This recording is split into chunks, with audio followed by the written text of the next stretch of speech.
Our attitude has to be that of Christ, who when he was nailed to the cross was disabled. When God became man, he took on our disabilities. And so our attitude must be that of Christ.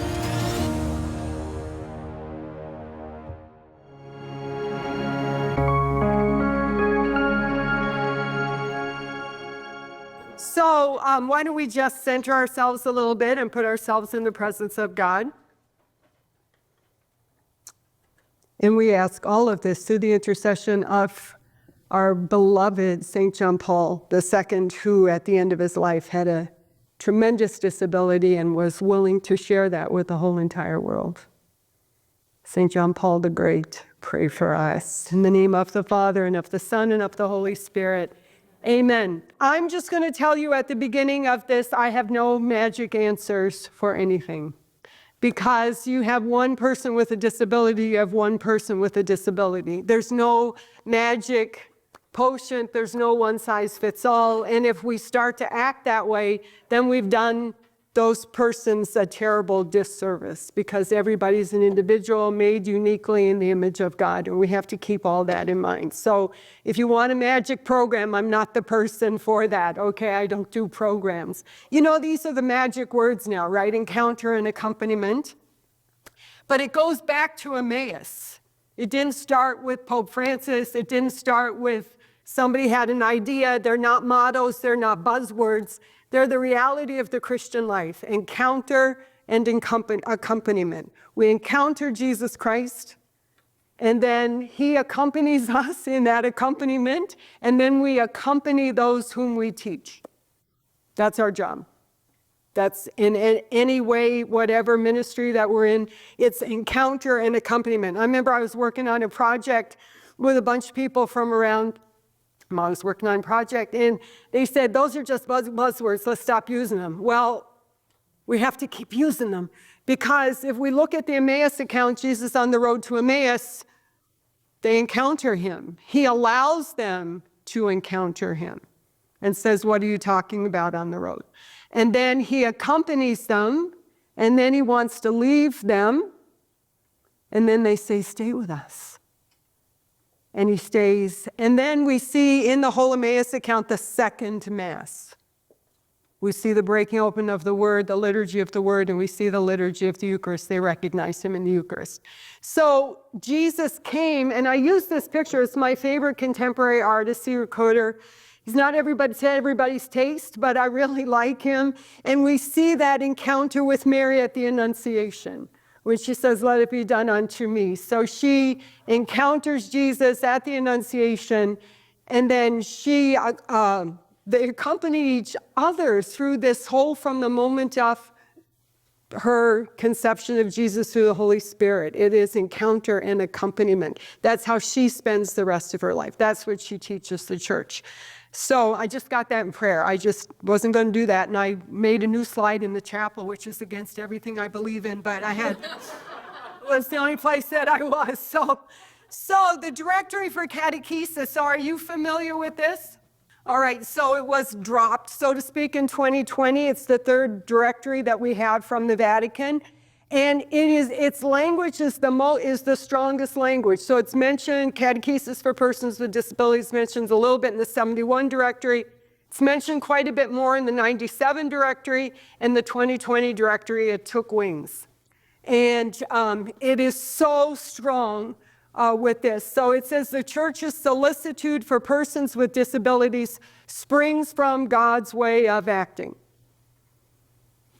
It's the end of it. I mean, I could say go away, go take a break, do something, because that's the answer. So following the principle of the incarnation of the Son of God, who makes himself present in every human situation, the church recognizes in persons with disabilities the call to faith and to a life that is good and full of meaning.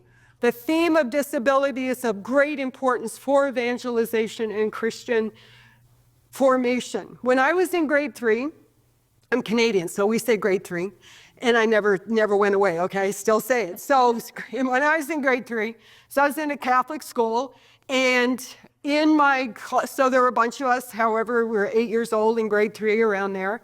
And there was a row, I still have never forgotten this, a row of 12 and 14-year-olds, all boys in my class.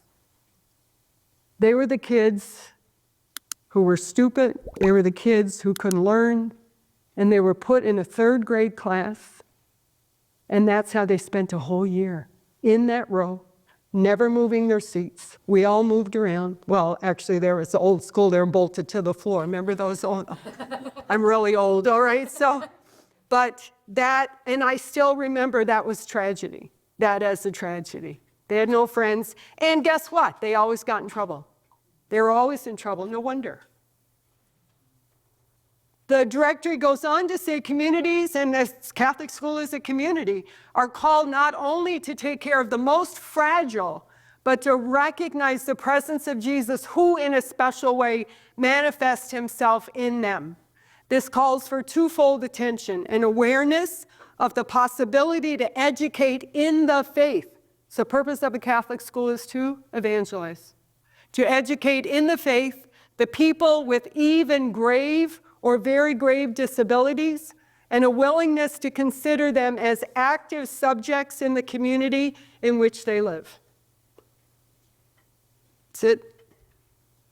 So, at the cultural level, unfortunately, there is a widespread conception of life, often narcissistic and utilitarian, that does not grasp the manifold human spiritual richness in persons with disabilities, forgetting what that vulnerability belongs to the essence of humanity. I always say to my students at the university, the essence is the thing that makes the thing a thing. And they go, yeah, because they're in philosophy class going, I don't get it. Okay, so the essence of humanity, and does not prevent happiness and self-realization. We live in a narcissistic culture. We live in a YouTube, I remember I watched my first YouTube video with an influencer, with a 16-year-old influencer. I didn't know about any of that stuff and didn't want to, but I teach and you gotta be up on some of it. So I remember watching her, so she was 16. She documented all her makeup, everything she ate, everything she wore, where she bought it, and I cried. I was crying by the time it was over. I taught high school for a long time. I teach young people. Who knows if she really was narcissistic, but the culture is allowing her to do that. She had like 1 million followers, and her parents are laughing all the way to the bank because they get her money. She doesn't. That I cried. That's our culture. This happened to me at the Statue of Liberty. Okay, so last year I was at Statue of Liberty, and I got separated from the people I was with a little bit. And this little girl, so she's about 16, and she's taking selfies all over the place. She was very heavy and looked miserable. And when she got up in front of the statue and she's taking her selfie, then she struck a pose. Her face changed, her demeanor changed, her posture changed, everything changed. She became somebody else for the picture. She took the picture, she forgot the picture, she became her miserable looking self. God love her, she looked miserable. And I'm still praying for her. It's such a shock. So that's our culture, right? Think about people who have disabilities. Visible, invisible, doesn't really matter. Okay, what is their self-concept? What is their self-awareness? Who is the culture telling them they are? Are they throwaway people? So my attitude adjustment came from my Nana, okay? So that's my Nana. And so I had 2 cousins, Michael and Ellen. So Michael was 2 years older than me. Ellen was 6 months older than me. They're brother and sister. Michael was severely, severely disabled. And Ellen, we used to say moderately mentally retarded. We used to have, in the old days, thank God we don't do that anymore. So anyway, Ellen, they lived far away, and one summer Ellen was home, so we're about the same age, 6 months apart, and I was taking care of Ellen. So I went to my Nana, and I said, I'm taking care of Ellen. You don't have to worry about it. I'm being really good to her, and I'll take care of her. And my grandmother said, get off your high horse, young lady. Ellen, take care of herself. That was my attitude adjustment. That's Ellen. So Ellen's my age. She's retired. Okay, so I was with her last year, 2 years ago. So she worked, she earned a living, she lived in a group home, she had a highly successful life. But it was my Nana that taught me. And then also in my family, my mother's first cousin, Herbert, and his wife were deaf, and I used to be a sign language interpreter. And I was the only person in a hugely extended family that could sign. And I was born on Mary's birthday. So we always had a bit of a connection, but they lived far away, and then I entered the convent. When I started to sign, they started to come and visit me because I was the only one in the family that could actually communicate with them. They read lips, kind of. Mary had pretty good speech, but imagine, in a huge extended family, that nobody else could do that. When they came, so I was on my home visit, and had this crazy uncle was my godfather. And so Herbert and Mary came with this big family. My mother used to have these great big family things. She had a cottage, and they were out on the deck, and they were happy. They're used to being ignored, and I would go out and I would talk to them for a while, and then I'd go in and talk to the rest of my aunts and uncles, and try to. And my uncle, my godfather, no education, steel worker, said, "You're coming with me and you're doing the thing you do." And I said, "What are you talking about?" He said, "They're coming in and it's all going to be part of it and you do your thing." So that was marvelous, marvelous. This uneducated steel worker of a guy, great guy, knew they were being isolated. They had to be part of this family, and he's on the other side of the family, and that I would be the interpreter and do all that. And it's just so, people who we don't think have that much common sense have a lot of common sense, and people who are supposed to have more don't.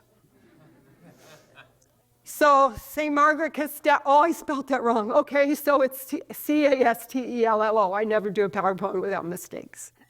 And it's being recorded. Okay, so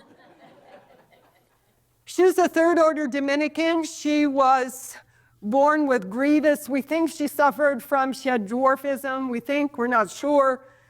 She had trouble walking, she had curvature of the spine, looks like dwarfism a little bit, but she also was blind. Her parents tried to get her cured, that didn't work, so they walled her up. And they would just feed her, and she escaped, and the Dominicans took her in, and she became an evangelist for the faith. And so she is at the university, Franciscan, because I do this whole seminar and train our students on disabilities. She's our patroness, even though she's a Dominican, but there you are, okay? And the reason I decided one day, I was in the car, and we called it, Tracy, were you there, or I don't know when we did it, but that we did a Catechesis for Persons with Disabilities Day. So guess what the kids called it? Disability Day. Can't do that, all right? So it's kind of the antithesis of everything I'm trying to do. And so I was in the car one day, and I just thought, Margaret Castello, that's what we can do. So, and she's wonderful, because she also, for our program, our kids are catechists and evangelists, and that's what she did. So I tell you more about her, but we don't have time. So this other thing is facing us, okay, is abortion. So we live in a throwaway culture. Unless you're perfect, it's all everything that we're being sold. Another former student just came in the room. And then, so this is awful. So kids with Down syndrome, okay, so they're lovable. They have whatever's messed up in their chromosomes, they just get extra, and the Lord just pours it into them, and they just have love. I've never met anybody with Down syndrome that wasn't like that. It's not stereotypical. It sounds like it is, but it's not. And when I was in Ennis, Texas, okay, which is up by Dallas, and I was working in a parish. They were relaunching a new catechetical program, and the pastor had me come. I talked at 7 masses. That's a lot, okay? And the only blessing, they had a Spanish mass, but I don't speak Spanish, so there was that. But so it was like the fifth Mass, and you can't go to communion anymore. You can only go twice. And I'm trying to hide, like people are thinking, where is she not going to communion, right?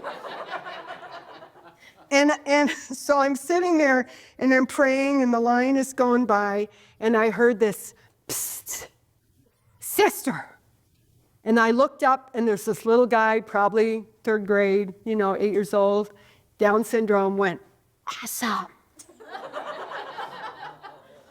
And Jesus came to me in a little Down syndrome boy. This is my former student, John Paul van Arx, who's a little kind of famous now. So he wrote a song, that's his brother, Sam, and so Sam has Downs, and John Paul wrote a song called He's Different. It's on YouTube, it's gorgeous. But last spring break, I went to Mass at the university at noon, and John Paul and Sam were there. So John Paul works with us now at the university, but Sam was visiting, and we came out, and so we were taking the picture, and Sam looked at me and went, awesome. And my knees buckled because I relived this moment of Jesus coming to me in this little boy with Down syndrome, and it was repeated through Sam. But I highly recommend, it's a shameless plug, okay, for John Paul's He's Different. It's beautiful. But look at the abortion rate with kids. So we have, if you watch like Target ads or whoever is an ad, okay, they'll often have the token disabled person. And if it's a small child, it's often a little kid with Down syndrome. But we abort the living day, we're killing them. So they're the poster child. Gerber baby had Down syndrome baby. That's our culture, and we're murdering them. And we're not the worst. It's horrendous. It's just horrendous. So on the one, we live in such a odd culture where they're the poster children of whatever, like, oh, we're so open-minded, and yet we're murdering them. So those babies that are on those pictures are lucky to be alive. So it's all, this whole talk is about attitude. It's about attitude. So this is the attitude. So our attitude has to be that of Christ. Our attitude has to be that of Christ, who when he was nailed to the cross was disabled.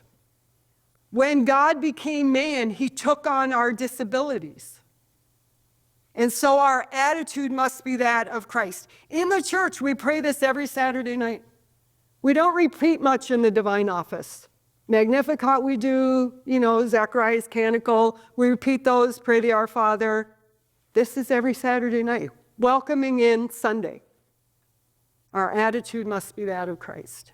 There are some people out there in the disabled community who, if you don't have a disability, don't feel you have the right to speak about it. And when I started this at the university, so I'm a sign language interpreter. I used to work for the Canadian National Institute for the Blind. I have cousins, so it was in there. But I wanted to do this at Franciscan University a lot with train our students. And our students didn't have time in their schedule to take a whole course on special ed. They couldn't do it. So I used to do one class a semester and try to do it. And then we decided to go with this whole day. My grad assistant at the time is still a paraplegic. And he gave me the courage to do it. And I said, yeah, but. And he went, no, you're good. You're fine. All right. But I knew he loved me. And if you know somebody really likes you and they love you and he's my grad assistant and he does all my work and he does all.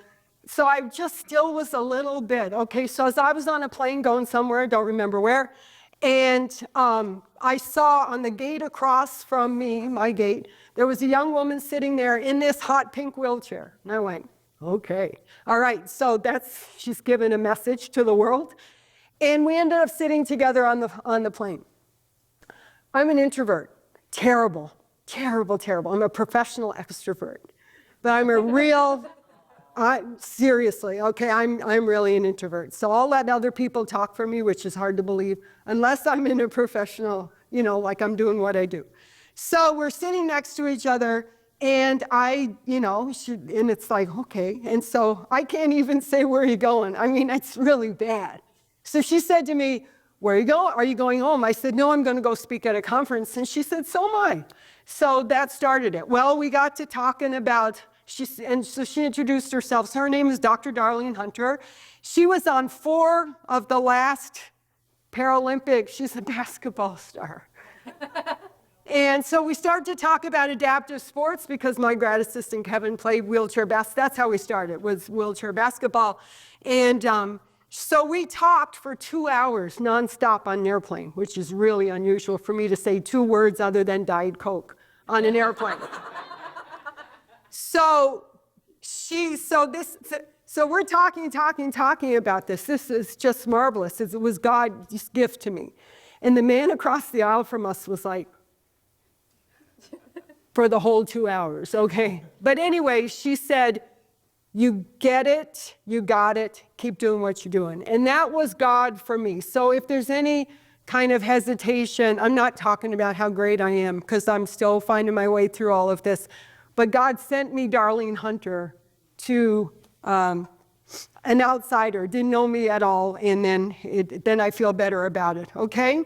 Now, what I encounter often, because I travel all over the country and give talks, if I talk about disability, people say, we don't have anybody in our parish. Impossible. It's impossible.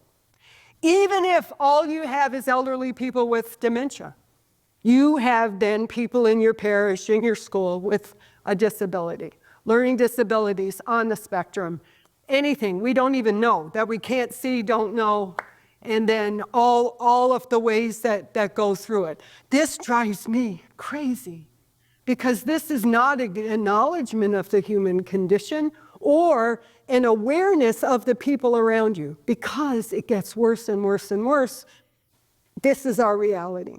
Not mine, but it's the phone. My students at the university are going to hate that I say this, but I say it to their faces. When they step into my classroom, wherever I am at the university, they have to put their phones down, and they have to talk to each other, and they can't.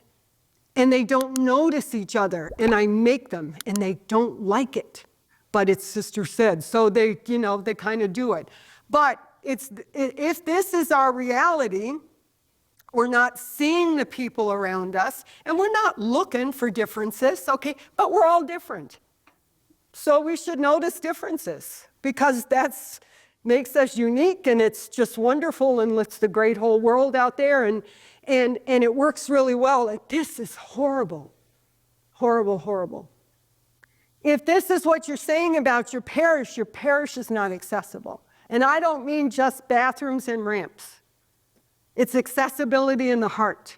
I've been in parishes that had everything possible. They have wheelchair ramps and accessible bathrooms and infrared doohickeys for hearing aids so that it gets focused better with people using assistive hearing devices. And the menus, the bulletins are in Braille, and they have everything, and nobody talked to them. That's not an accessible parish. It's not accessible. The school can have what we don't, but it could have all of that. We're still not accessible if we're not open, if our hearts aren't open, if our attitudes aren't open, if our minds aren't open, if we don't notice, and then we don't say, oh, this is easy, I could do this, It's not that hard. Most of what we're doing in the classroom's not that hard. It just takes attitude and the Knights of Columbus. With people, especially with physical disabilities, but any disabilities, do we remember or do we forget? It has to be both. So Kevin, my grad assistant, so the way we work at the grad assistant has the credit card for the office, which I needed to use to spend because I have nothing on my own. And so we would go together, and he'd pull in, he's paraplegic, wheelchair's in the back, pull into a handicapped spot, and I'd say, you can't park there. And he'd look at me like, you're an idiot, okay? So, which I am. But there's the remembering and the forgetting. Of course I remembered, but I forgot. And I thought he was breaking the law going into a handicapped spots. Because I'm like that. So that people are horrible or inspiring. Those are awful. People are people. When I was a sign language interpreter in St. Louis, 2 deaf kids murdered another deaf kid. The public was like, how could that happen? They're deaf, yeah, and they're wicked. People are people. This whole last run on the Paralympics, a lot of the Paralympians were given interviews, more press coverage was given to the Paralympics, and they're saying, well, I'm not an inspiration, I'm an athlete. So when we put people up here and we put people down there, we're not looking at people face to face. And that's what's required of us, looking up at people, looking down. Curiosity and ignorance, little kids are great. And then the parents yank them away. We get it we get stuff in the, Mommy, what's that? So, well, I just smile and start talking to the little ones because I don't want that little child to think I'm a witch or, what else? It's kind of sad. And then empathy and indifference. Indifference is one of the worst sins ever, to be indifferent. I don't care. Everything we do in the school class takes patience, and it takes a desire for success. We may not achieve it, but the desire has to be there. And it takes patience to try to figure this out, try to figure out these kids. So I told a story to somebody, I don't know who I told it to anyway, somewhere in the past couple of days. So when I taught high school, I taught high school formally, full-time from 91 to 97. In the school where I taught, we had modified classes. So all those kids, God knows whatever, learning disabilities on the spectrum. We had a little guy with Tourette's. They were all in those modified classes. Mostly boys, right? Because it's kids with ADHD and it runs to the boys. They were the juvenile delinquents of the school because they've been together and they're unhappy and nobody's, and they're modified. Thank God we didn't have modified religion, although some teachers wanted it, and I said, over my dead body. And then we had this crazy lunch schedule. To this day, I don't know how it worked. It was the kids would say, it's time, okay, go eat. So we would have this split lunch, so you'd start and you'd teach for a few, and they'd go to lunch, and then they'd come back, and how do you do that? You can't. And then one of these, so all the modified kids did end up in the same class in religion because they were in the same class every place else, right? So they end up. But you've got everybody kind of in there. So these kids all ended up in my hour-long lunch break instead of the half hour or whatever we got. So one of them said, Sister, you know what? And I said, okay. And they said, we have a whole extra class every week. And I said, no, you don't. You have 5 days a week. Right? I don't do math, okay? And so they said, no, add it up. Every other class is 50 minutes. We have an hour every day. That means we have an extra class. This is modified kids, okay? I went, you're right. And they said, here's the deal. We'll pay attention. We won't give you any trouble. We'll be quiet. You teach us. On Fridays, you talk about movies and music. Because I like doing that. And I said, okay. Because you'd have to be out of your flippin' mind not to take advantage of that. So it was the most wonderful moment, and it's a Holy Spirit moment for me because I'm kind of, you do what you need to do and you do your whole, you get it all done and get organized and everything. If I had said to them, no, that's a terrible idea, we're going to just do what we're doing, and then I use those extra 10 minutes every day for them to do their homework, which they're not going to do, they're going to start talking and then everything goes badly, to do a fun thing. And so they started to top each other with bringing me soundtracks to movies and let's listen to this. And it was all useful and it all had to do with Jesus, but it was their idea. And for the first time in their life, this was for the Holy Spirit, wasn't me. First time in their life, they are in control of their own situation and they have success and they're happy. It's the attitude. It has to be the attitude that we're willing to. Who says it always has to be this way? And we need stuff this way. I'm all for it. But we have to be able to break that cycle and just to be free for the love of God, literally, that we're free and we allow kids to be kids who they are. And I don't mean bad behavior or any of that, but there's some beauty, there's some joy, there's some success in these classes when they don't experience it much other places, and they may not experience it when they leave the school. We're the Catholic school. You know those signs in the Catholic schools, be it known to all who enter here, Jesus is the reason for the school, and you go in through the doors and you never meet him again. Jesus isn't a sign above the door. Jesus is a real person. And we bring the person of Jesus Christ to the persons that we're teaching, each person individually, whatever's going on with them. And we have to work at it. We have to work at it, and it has to be intentional. It's not just by the way. And we're hopefully for every kid, right? We try to have every kid. We have this new thing at the university where we can take attendance by them doing a QR code. So they take their smartphone, we put the QR code over my dead body. The QR code, and that's how they do it, and it goes into the university system, and they can track the students' attendance. And I said, over my dead body, no way. Because my student is not reduced to how I buy tomatoes at Kroger. I am not reducing a human being made in the image of God to a QR code. We can't, for anybody. So it's our attitude has to be that of Christ. We are not QR codes. We are not influencers on YouTube. We're not YouTube stars. None of that. And when I talk about, I watch my students, because we all the theology faculty, we teach the 100 level courses, so we get everybody. So it's not just the kids in the major. And when I talk about those little girl influencers, for the most part, there's boys too, and I watch them. And some of them are upset with me because that's their goal. And these are mostly good Catholic kids, but haven't seen anything else.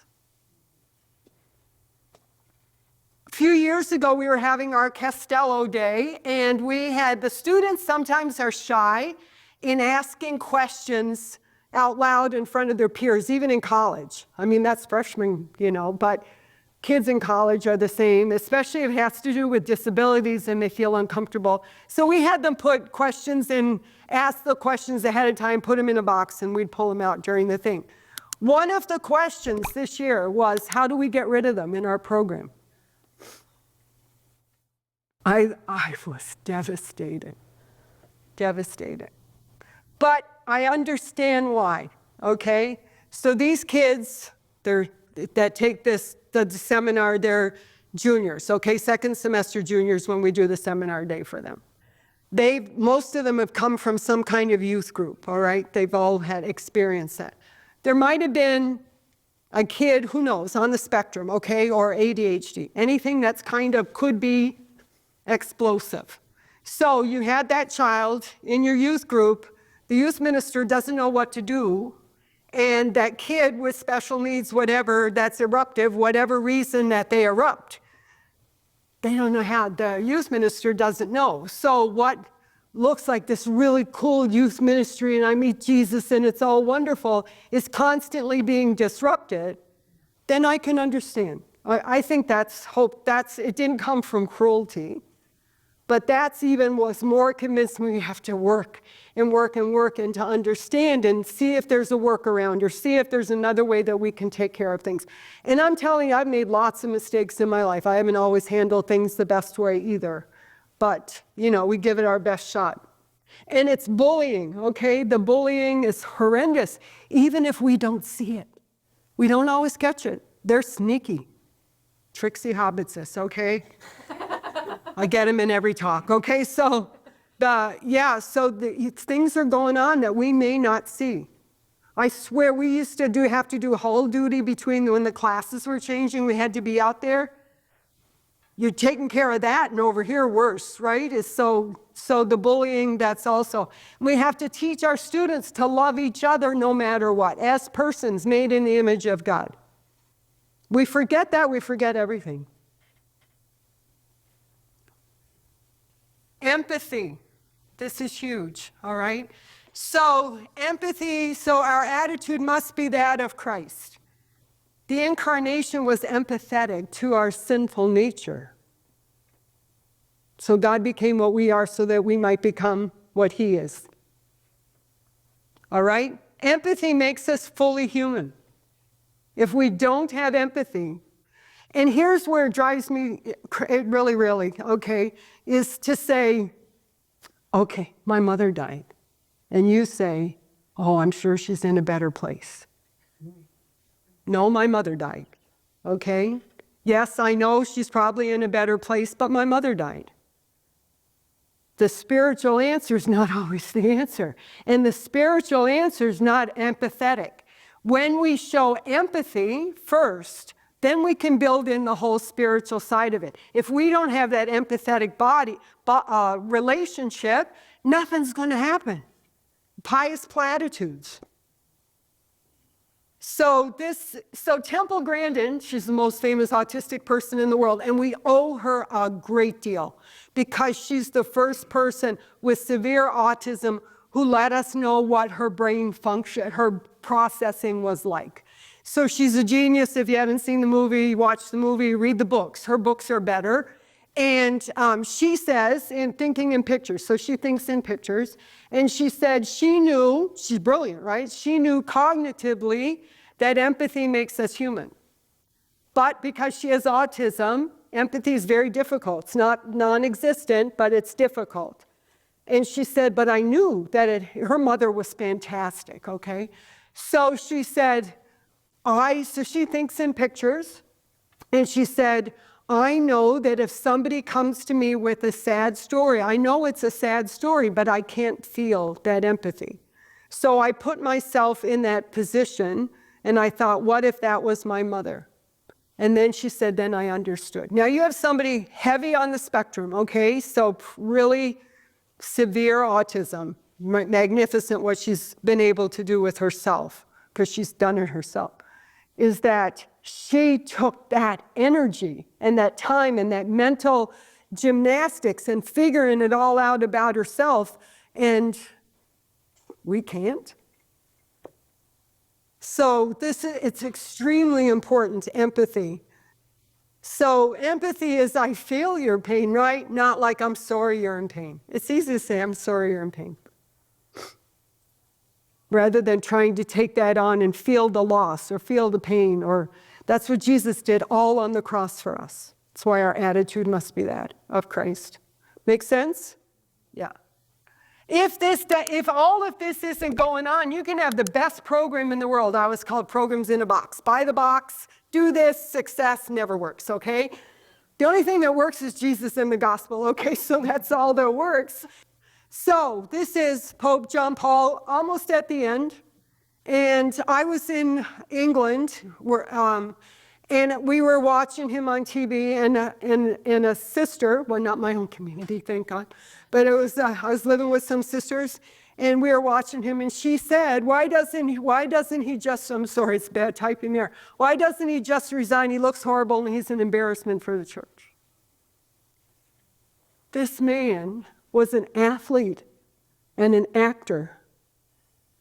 Can I just say this morning? I was in tears after communion this morning because they played Serdecznie Matko, which is, I'm Polish, so I grew up in a Polish parish, and we sang that every Sunday, and they played it this morning for John Paul's feast day. I just got goosebumps all over, but I was crying and singing along. Okay, so, but he did this on purpose. And I was in a smaller audience with him, and I watched him drool. He's the vicar of Christ. And he's drooling, and he's wiping it away, and he's talking to people right till the end to give us an example of the dignity of the human person and about people with disabilities. I remember when I realized people had to help him go to the bathroom. He's the Pope. We don't really think about that, right? Pope Francis doing the same thing in a real wheelchair, okay, which is brave enough. This is my Kevin, okay, I get him in everything. He's not happy with me for that, but I was with somebody else who should have known better, and there was a news clip on this inspirational wheelchair basketball team, not his, but that's him playing. And so the person with me said, why don't those people just stay home? That's profoundly Catholic person, and that's the attitude. Why don't those people just stay home? Those people, that's already bad. Any minority, anybody, those people. There's nothing those people. It's we. We're all made in the image of God. So this is an article I wrote a long time ago. So I'm not going to read it to you. So during his short time, Jesus cured people who were blind and deaf and lame and lepers. We have specific miracle stories in the Gospels, but it would be safe to say, that Jesus cured many others as well, but he didn't cure them all. He did teach that their sins or the sins of their parents did not cause their disabilities. But most importantly, he taught us to love one another. Catechesis should be a loving act. We are not teaching about Jesus, but leading those we teach into a relationship with Jesus Christ. He could have cured everybody. Why didn't he? We don't know. We'll ask him when we get there. And so we wish there could be an easy fix, like he could just say, everybody, it's all good. But I think people, especially people with severe disabilities, are for us, to teach us. And not like a coddling kind of, I get more out of my students than, teachers say to me, I learn more from my students than I teach them. Then they should fire you. Just saying. But it is also for us. And the more severe the disability, whether a physical disability or an intellectual disability, the more it requires of us, but it is also for us, and it can make and break us. And we're going to be judged on it when we go to heaven. These are my mother's hands, okay? So this also, I just want to bring this to our attention. So my mother had dementia. She had dementia from Parkinson's, so it's a different kind of dementia than Alzheimer's. But I hear this all the time, and as I get older, people say, oh, I don't have Alzheimer's, I have half-Heimers. Or I think, it's not a joke. Dementia's not a joke. And where we wouldn't make fun of somebody in a wheelchair, hopefully not, okay? Or somebody on the spectrum, hopefully not. We do use this for joking, and it's no joke. And my sister took this picture. So my sister was with my mom to give my brother and sister-in-law taking care of her respite. And my sister was, is like the same conversation over and over again. So my sister decided to go to the store and get some yarn and knit. My mother was a champion knitter and hadn't picked it up in years. So my sister's there, they're together, and my sister said to my mom, Mom, I don't remember how to cast off or whatever that was. My mother took it in perfect and kept on going, and my sister took a picture of her hands. So who knows what's in the mind of anybody, but please, let's not. We're so politically correct, and we don't joke about so many things, but we can joke about dementia, and we shouldn't. And if you have dementia in your family, it's life-altering, horrendous, because you lose the person in many ways. So again, as well, this is a longer story there, but this is a good friend of mine who had Lou Gehrig's disease and died of it. But I had to realize the first time I met him, and he couldn't speak, and he lost his speech first, which is unusual for Lou Gehrig's. And he never stopped talking in his whole life, okay, until it just was a joke between us. And then I had to, before I saw him, he couldn't walk, he couldn't talk, to say, it's not about me, it's not about me, it's not about me. I can't fall apart in front of him. This is awful for him. He's a priest, he's a genius. He had his doctoral dissertation ready to defend, and he couldn't defend it because he couldn't speak anymore. And so it's not about us. It's not about us. It's about the people that God is calling us to serve. And John Paul says, our witness would be hopelessly inadequate if we ourselves had not first contemplated Jesus' face, and then in the face of everybody who's made in the image and likeness of God. So you know about, I can never pronounce his last name, but it's Nick Vucic. He was born without arms and legs. He's amazing. And he's not the kind of Protestant preacher that's like sees the victory and do all that stuff. He's really wonderful. When he was 8, he tried to commit suicide by drowning himself in the bathtub. But he gives these great talks. But it's like no arms, no legs, no worries. But that's his prayer. God, help me reflect the face of Jesus.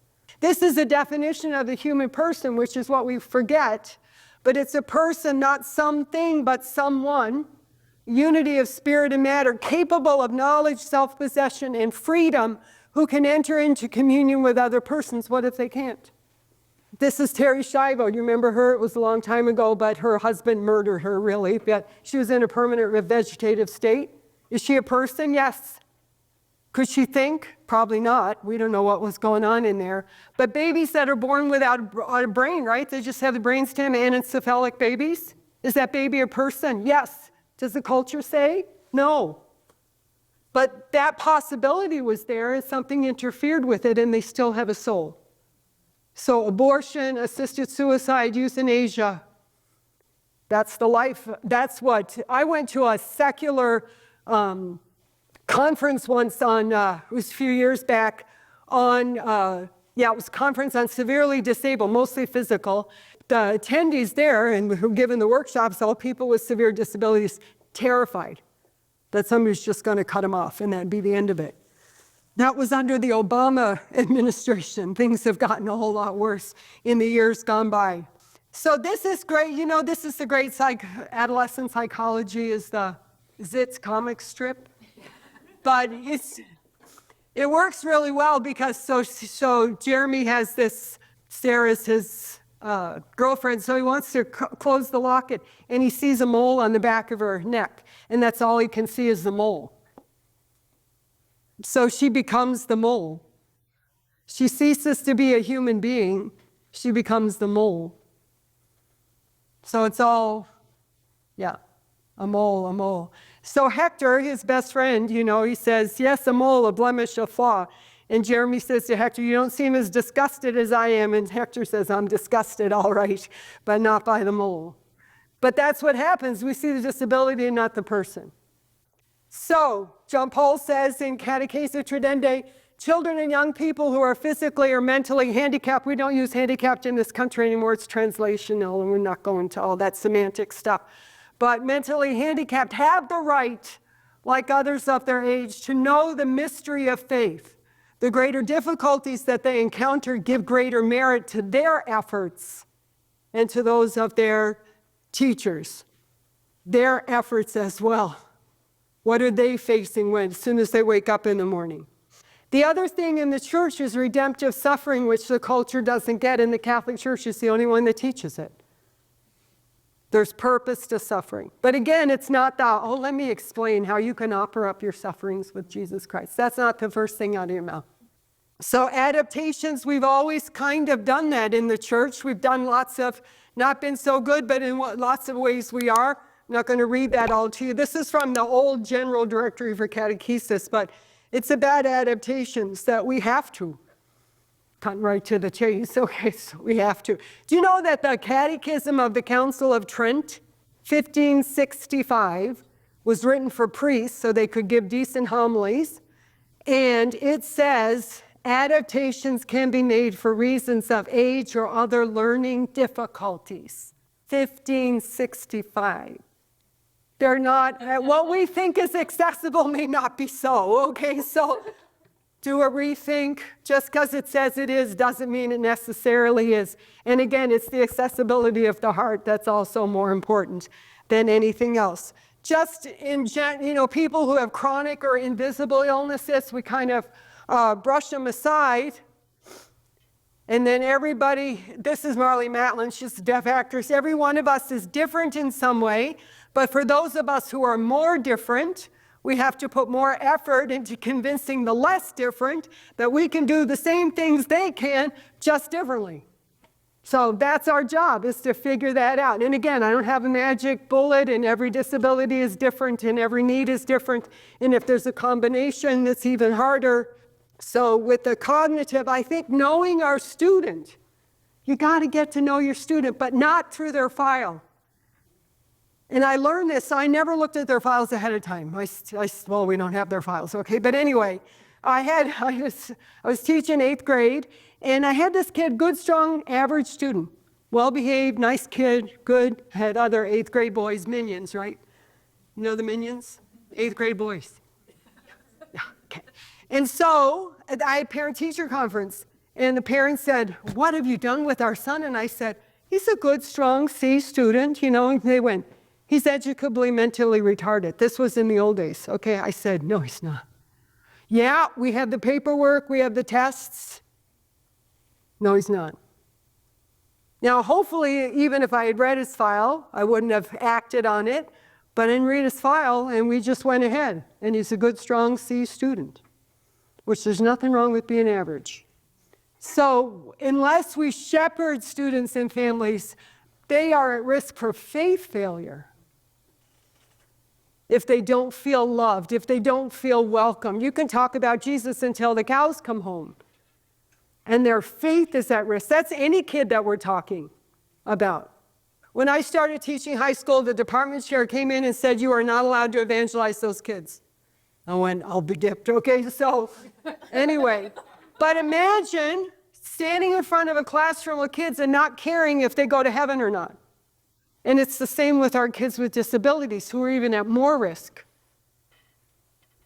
So know your students, okay? That's the big thing. And then this on the spectrum. I have a grandson, I don't really, okay, but it's closest I'll ever. He's on the spectrum, he's 13 now, but the thing is, here's the thing with the parents, okay? I just want to talk about the parents because this is near and dear to my heart. We have them for 6 hours a day? And we could sweat blood, and we could be frustrated as heck, and we could, all those things. Parents are 24/7. How are we helping them? How are we being empathetic to them instead of judging and they don't? All those things that we do, they don't, and they're trying to get away with. Maybe they are, but look at their situation. We have kids, lots of times that schools don't know, or the PSR programs don't know that they have kids with disabilities. The parents are ashamed to bring them because their kids are already different and they don't want to be labeled more. And then mental illness, which is rampant, and it's awful, and treating people with that. So if physical illnesses were treated like mental illness, I guess that you got food poisoning and all, but at least you could make an effort. If you've ever had food poisoning, you can't, okay? So, yeah, you just need to change your mind. You'll feel better. So, to the end, we have to pay this Canadian sledge hockey team. Okay, I'm Canadian, so. It's not what's missing, it's what's there. It's not they can't, okay? It's what can they. We got to discover it somehow. And I used to say when I taught junior high that sometimes the best thing you could say to a kid is, I like your part straight today. Because they'd be awful, and not doing anything. So you got to say something, positive. But this is not what's missing, it's what's there. So, and I always end with this. It's not just because it's today, I always end with this, okay? So it's not because of today or this conference. Because we're afraid. That's what we're hesitate. It's better that you try and you mess up a little bit than don't try at all. Fix it, try again, talk to somebody, call me. Okay, call them. They're the experts. Okay, God bless you. Thank you so much.